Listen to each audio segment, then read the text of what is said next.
One is looking at the layoff number. What I'm looking at what disappeared with the people. Now, this is not a layoff story and it is not an AI story either. It is an operating model story.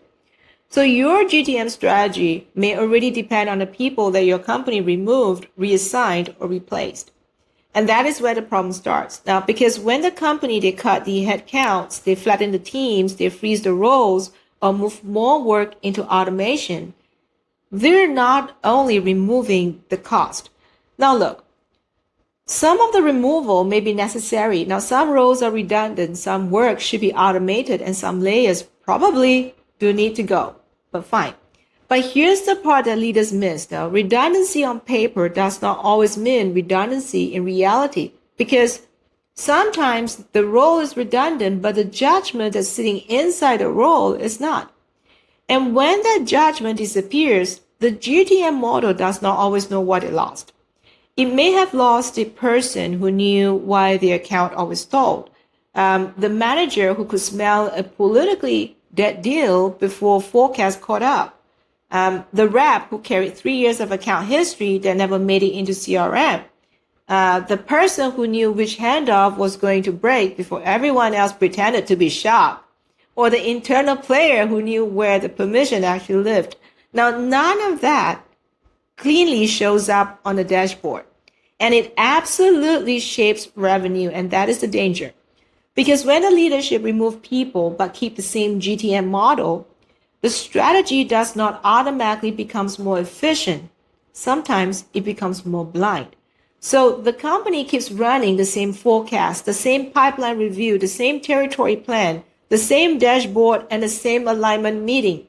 And underneath all of that, it is no longer the same human system. And that is where the miss starts. Not because the tool is bad, not because the messaging needs another workshop, not because the reps needs one more activity report. It starts because leadership changed the operating model and assumed GTM reality stayed the same. Well, it didn't.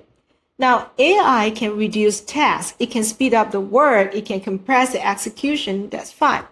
But it does not automatically replace judgment. It does not replace context, account memory, or replace political awareness. And it definitely does not replace that person who knew why the deal was stuck before the dashboard admitted to it. So if that judgment that's sitting inside the people that you removed, reassigned, or never properly mapped, your GTM strategy is not more modern, it's actually more exposed. And that is the part where most AI conversation miss. Well, they are stuck at that task layer, the outreach, the follow-up, the content, the forecasting fine. But a GTM does not usually fail because one task got slower. It fails because the system can no longer read what actually is happening.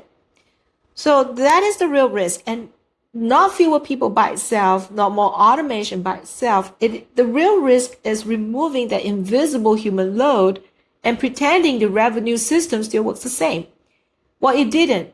So if your GTM strategy still depends on a human system that no longer exists, don't call that miss a market problem. Call it what it is, a governance failure dressed up as efficiency.